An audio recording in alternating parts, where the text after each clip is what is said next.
Fala, meus amigos traders, tudo bem com vocês? Direto ao ponto, operação muito legal no Nasdaq hoje, bem estruturada, detalhes importantíssimos que vale a pena a gente ressaltar. Então, se você gosta de mercado financeiro, se você gosta de day trade, siga o canal, curta os vídeos, todos os dias estou aqui para explicar as minhas operações. E vamos ao que interessa. Na minha tela vocês enxergam o Nasdaq sendo negociado aí em tempo real, agora são 2h27 da tarde. Esse gráfico aqui é um gráfico de 1 minuto, tá? Eu vou apagar aqui esses estudos e já vou explicar eles para vocês.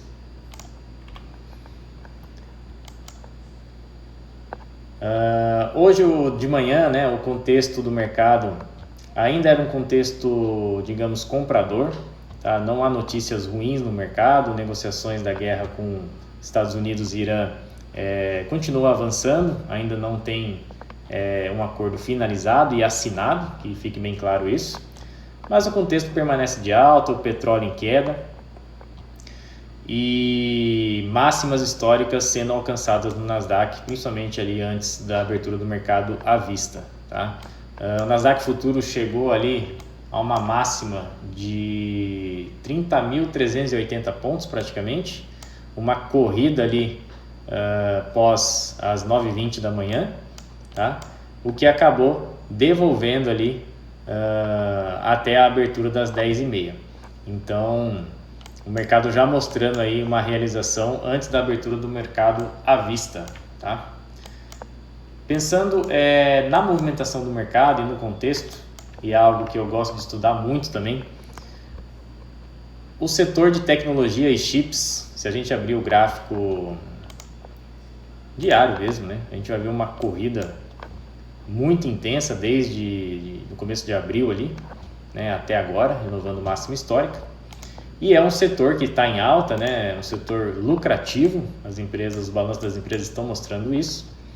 E é um setor que se beneficiou mesmo diante da guerra entre Estados Unidos e Irã, tá ok? Eu tinha uma visão de que com essa guerra chegando ao fim e o petróleo cedendo, outros setores poderiam se beneficiar que não fosse o setor de chips. Então poderia haver uma troca de setores de investimentos, né? Então investidores poderiam desfazer de ativos que se valorizaram muito durante a guerra para comprar outros ativos. Eu ainda estou com esse viés, né, de fundo e utilizei dele hoje para procurar mais vendas nesse mercado, tá? Apesar do contexto ser todo favorável para compra, tá ok? Indo no detalhe aqui na operação, a gente já marca aqui, deixa eu colocar uma linha aqui para ficar bem claro, eu só clico depois da abertura do mercado à vista, tá?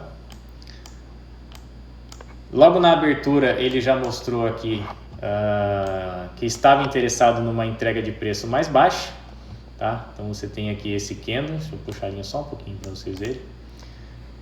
Esse candle aqui é o primeiro candle das 10h30, o preço veio caindo até aqui, tá? No gráfico de 60 minutos, eu não vou conseguir mostrar isso para você agora, porque a tela não está configurada, mas no gráfico de 60 minutos do horário regular, onde aparece apenas a movimentação do mercado à vista, a gente tinha um fundo muito interessante que era o 900, essa região aqui, ó, do 900. É uma região de possível liquidez ali, onde tinha a formação de um fundo anterior, e é uma região que eu já estava de olho ali para um possível alvo, tá?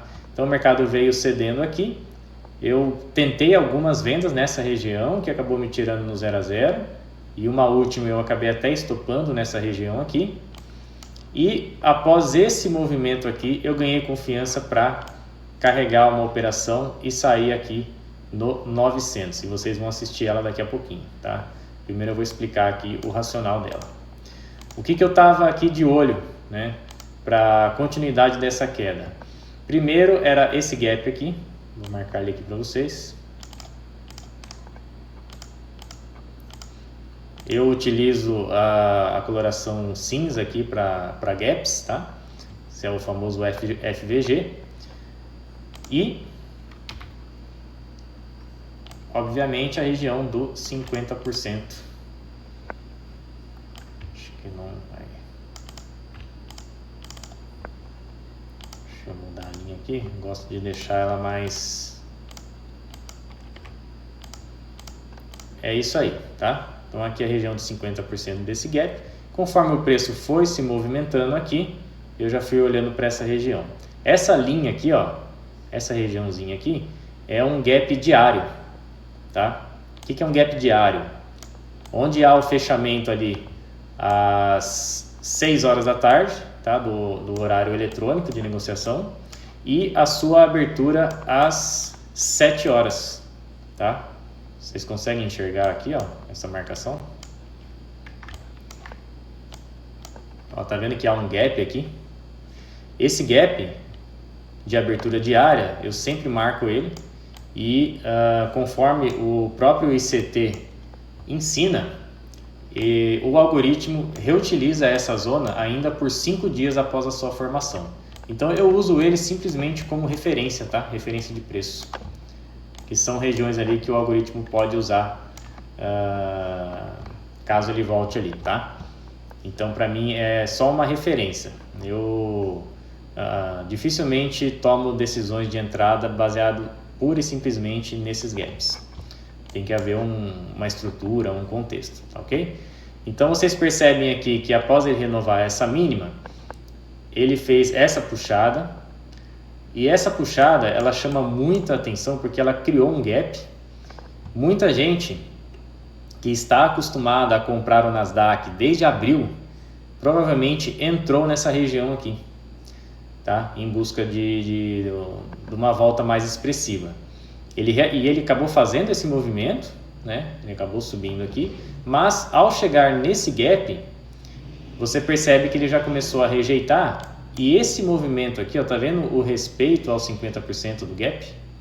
Olha o corpo do candle não conseguindo fechar acima e os candles posteriores nem com o pavio passando a região de 50%. Isso denota para mim que o algoritmo, a entrega de preço é vendedora, tá? Então isso já me chama muita atenção. E um outro detalhe, além do meu viés de venda para o dia, é que essa formação aqui, tá? Num cenário onde o Nasdaq só sobe todos os dias, muitos compradores entraram aqui, a formação desse gap justifica isso, né? O deslocamento rápido de preço mostra que muita gente entrou comprado aqui nessa região, e esse fundo formado gerou uma liquidez absurda de venda. Então todos os compradores aqui dessa pernada, se o preço voltar para cá, eles vão ter que estopar. E o algoritmo sabendo disso, né, e os grandes players sabendo disso, o Smart Money, foi lá buscar esses stops justamente. E aí foi aí que eu estruturei a minha operação.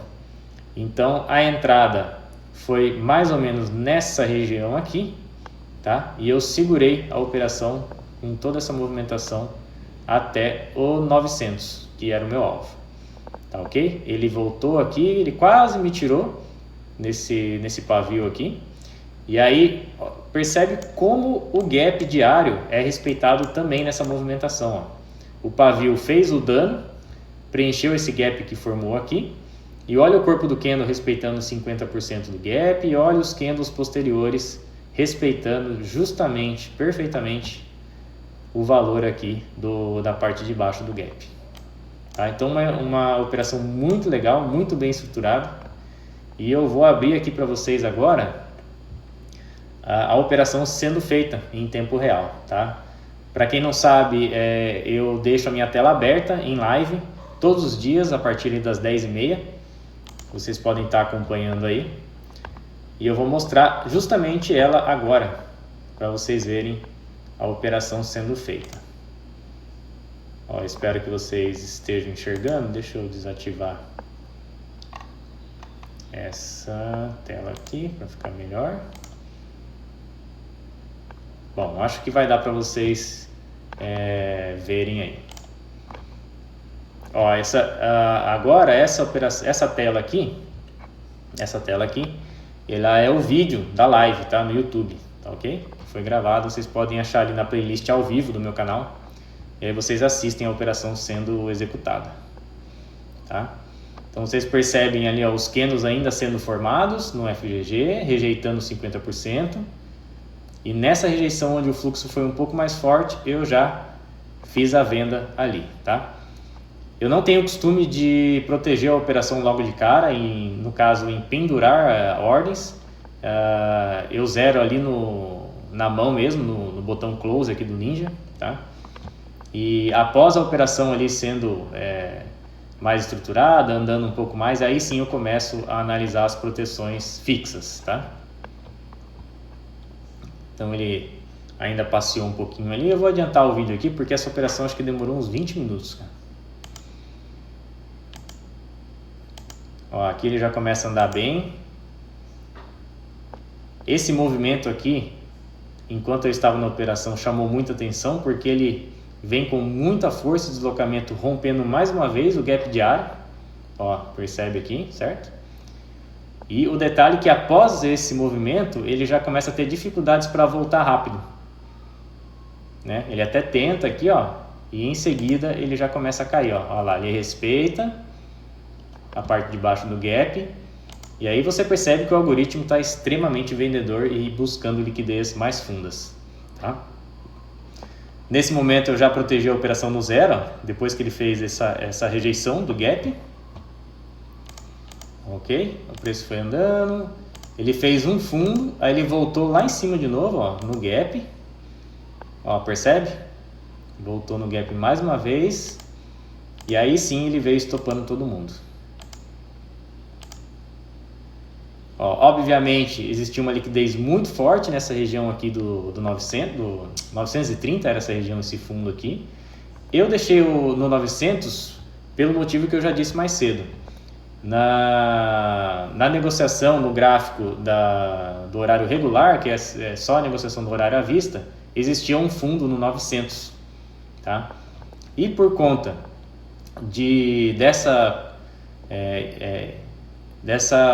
esse estímulo que os compradores fizeram aqui, poderia haver uma corrida mais, um acionamento de stops aqui abaixo desse fundo, que pudesse pegar a minha ordem lá, por isso eu deixei um pouquinho mais baixo, tá? Aí aqui ele já veio, ó, e aí sim, quando ele começa a pegar o fundo aqui, começa os acionamentos dos stops.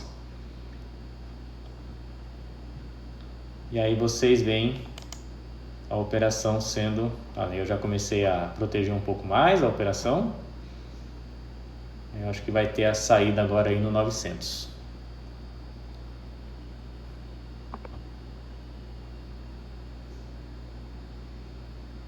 Ó, ele vai renovar a mínima aqui. Eu tô ali já em cima do botão close, caso ele rejeite forte, né? Eu também não quero ficar devolvendo. E aí, operação executada, ordem stop cancelada e o dia foi encerrado. Tá ok? Então, operação muito bacana, muito bem estruturada, muito bem explicada. E se você gosta desse tipo de conteúdo, siga o canal. Todos os dias vou estar aqui passando essas questões técnicas aí que eu utilizo todos os dias para operar o Nasdaq. Obrigado, pessoal. Até a próxima.